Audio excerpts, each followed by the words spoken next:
नमस्कार दोस्तों, स्वागत है आपका साइंस जर्नी में। दोस्तों, आज मैं आपको एक ऐसी हैरतअंगेज जानकारी देने वाला हूं जिसे देखने के बाद भगवद गीता के समर्थकों के पैरों तले जमीन खिसकने वाली है। आपने सुना होगा, ये लोग ये प्रचारित करते रहते हैं कि आज से 5000 साल पहले, 5500 साल पहले कृष्ण नामक व्यक्ति ने गीता का उपदेश दिया था किसी अर्जुन नामक व्यक्ति को, और इस गीता के सबसे बड़े हिमायती आजकल इस्कॉन बना हुआ है। तो इसीलिए आज जो मैं सबूत दिखाने वाला हूँ वो इस्कॉन के संस्थापक कृष्णा मूर्ति श्रीमद एससी भक्ति वेदांत स्वामी प्रभुपाद के द्वारा जो टीका की गई है गीता पे, जिसका नाम बताया गया है श्रीमद भागवत गीता यथारूप, उससे देने वाला हूँ, जिसमें वो खुद कह रहे हैं कि कृष्ण बुद्ध के बाद हुए हैं और कृष्ण ने जो बुद्ध का सिद्धांत था उसके विरोध में गीता का उपदेश दिया हुआ है। लगाना जोरों का झटका। अब यहाँ पे कुछ लोग कहेंगे कि नहीं, श्रीमद् भागवत गीता यथारूप जो श्री प्रभुपाद जी ने लिखा है उसमें ऐसा कहीं नहीं लिखा है। तो दोस्तों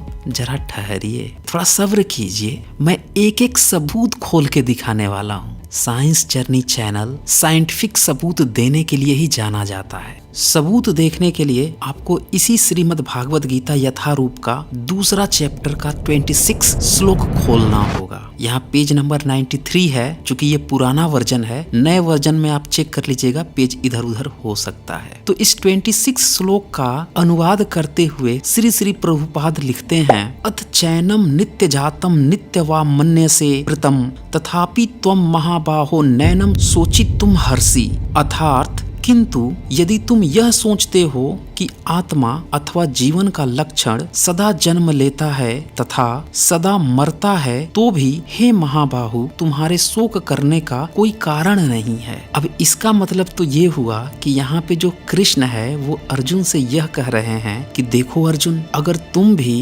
बौद्धों की तरह यह सोच रहे हो कि आत्मा नहीं है या आत्मा जीवन का लक्षण भर है, जीवन के साथ ही यह जन्मता है और जीवन के मरने के साथ ही वह मर जाता है, तो भी तुम्हें दुखी होने का कोई कारण नहीं बनता। अब आप लोगों को लग रहा होगा कि यहाँ पे कृष्ण तो बुद्ध का नाम ही नहीं लिए हैं, फिर आपने बुद्ध शब्द यहाँ अलग से कैसे लगा लिया। हाँ, ये अलग बात है कि वह बौद्धों के जैसा ही बात कर रहे हैं, क्योंकि बौद्ध भी आत्मा को नहीं मानते हैं, लेकिन बुद्ध का नाम तो नहीं लिए हैं। तो यहाँ पे जो इस्कॉन के श्रद्धालु होंगे, ये चुन्नू मुन्नू नुन्नू टाइप के, ये लोग कहेंगे अरे भाई साहब, आपको ना किसी गुरु की जरूरत है, आप समझ नहीं पाओगे, एक बहुत ही सिद्ध गुरु का सहारा लो, फिर आप समझ जाओगे। तो मैं सोच रहा हूँ कि कहाँ इधर उधर गुरु खोजूं। जो इस्कॉन के संस्थापक हैं श्री श्री प्रभुपाद जी, उन्हीं का इस श्लोक पर टीका न समझ लूं तो वही दिखा देता हूं मैं, को भी बड़े अच्छे से समझ में आ जाएगा। अब इसी अध्याय 2 के 26 श्लोक का श्री श्री प्रभुपाद जो है तात्पर्य बताते हैं, सुनिए जरा ध्यान से।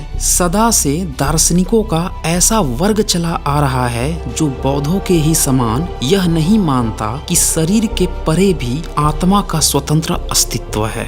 प्रभुपाद जी कह रहे हैं। अब कुछ लोग कहेंगे कि बौद्धों की तरह बात कर रहे हैं ना, बौद्ध की बात थोड़े कर रहे हैं। तो थोड़ा धीरज रखिए, अभी तो ये फिल्म शुरू हुई है, पूरी पिक्चर अभी बाकी है। देखिए आगे क्या लिखते हैं प्रभुपाद। ऐसा प्रतीत होता है कि जब भगवान कृष्ण ने भगवद गीता का उपदेश दिया तो ऐसे दार्शनिक विद्यमान थे और लोकायतिक तथा वैभाषिक नाम से जाने जाते थे।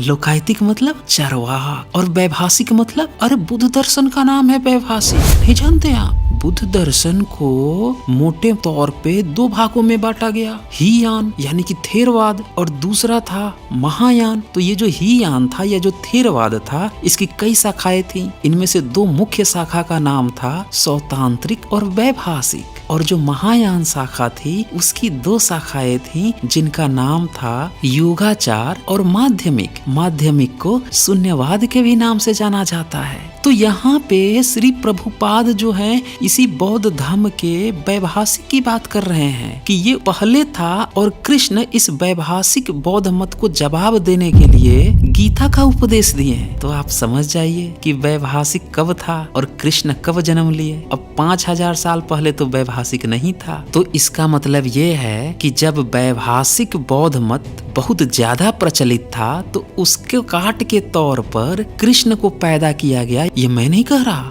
ये श्री प्रभुपाद जी कह रहे हैं। झटका लग रहा है ना? अरे ये आपके गुरु जी कह रहे हैं। अरे आप ही लोग कहते हो ना सिद्ध गुरु से उसका तात्पर्य समझो, तो इसीलिए मैं तात्पर्य दिखा रहा हूँ। अभी आगे सुनिए, अभी बहुत झटका लगने वाला है। अब प्रभुपाद जो हैं वो आगे लिखते हैं कि ऐसे दार्शनिकों का मत है। कैसे दार्शनिक? तो यही वैभाषिक, बौद्ध और लोकायतों की बात हो रही है कि ऐसे दार्शनिकों का मत है कि जीवन के लक्षण भौतिक संजोग की एक परिपक्व अवस्था में ही घटित होते हैं और आधुनिक भौतिक विज्ञानी तथा भौतिकवादी दार्शनिक भी ऐसा ही सोचते हैं। सुना आपने? प्रभुपाद कह रहे हैं कि जैसा बौद्ध सोचते हैं ना, वैसा ही आधुनिक वैज्ञानिक लोग भी सोचते हैं। साइंस वैसा ही सोचता है। इसका क्या मतलब निकाला जाए कि कृष्ण आत्मा का अंधविश्वास परोस रहे हैं। प्रभुपाद आगे लिखते हैं, उनके अनुसार शरीर भौतिक तत्वों का संजोग है और एक अवस्था ऐसी आती है जब भौतिक तथा रासायनिक तत्वों के संजोग से जीवन के लक्षण विकसित हो उठते हैं।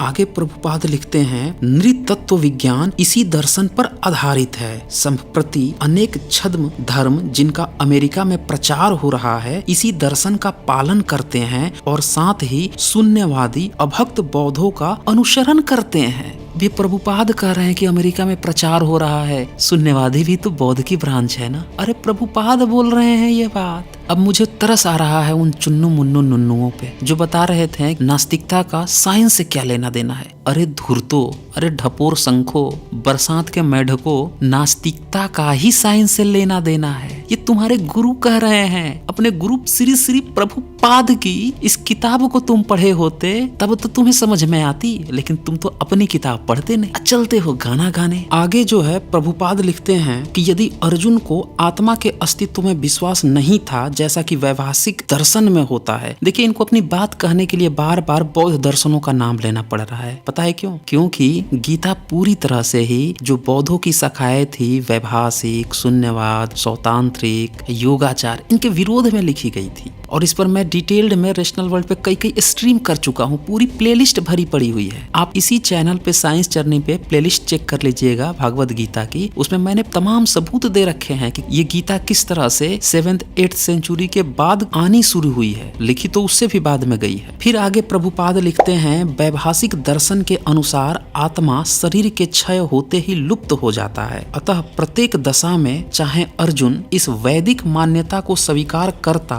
कि अणु आत्मा का अस्तित्व है या कि वह आत्मा के अस्तित्व को स्वीकार नहीं करता, उसके लिए शोक करने का कोई कारण न था। यहाँ तक कि आगे प्रभुपाद यहाँ पे लिख देते हैं कि यदि आत्मा का पुनर्जन्म नहीं होता तो अर्जुन को अपने पितामह तथा गुरु के वध करने के पाप फलों से डरने का कोई कारण न था। किंतु साथ ही कृष्ण ने अर्जुन को व्यंग पूर्वक महाबाहु कहकर संबोधित किया, क्योंकि उसे वैभाषिक सिद्धांत स्वीकार नहीं था जो वैदिक ज्ञान के प्रतिकूल है। सुना आपने? इन लोगों को वैभाषिक सिद्धांत स्वीकार नहीं था बौद्धों का। और वहाँ पे ऐसी सिचुएशन आ रही थी कि वो बुद्ध ही बुद्ध दिखाई दे रहे थे। तब कृष्ण को उतर कर गीता का उपदेश देना पड़ गया कि बौद्धों की ये जो ब्रांच है उस पर तुम मेरी बात मानो। वो आत्मा नहीं मानते हैं, वो साइंटिफिक बातें करते हैं, तो थोड़ा अनसाइंटिफिक बन जाओ, अंधविश्वासी बन जाओ, अब पुनर्जन्म मान लो, मार काट दो। और ये सब बातें लिखी है इस्कॉन के संस्थापक श्री श्री प्रभुपाद ने।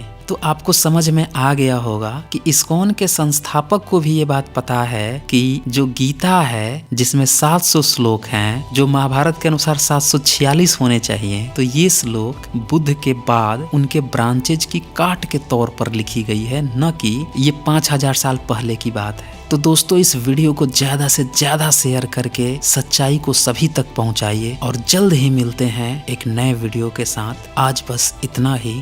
धन्यवाद।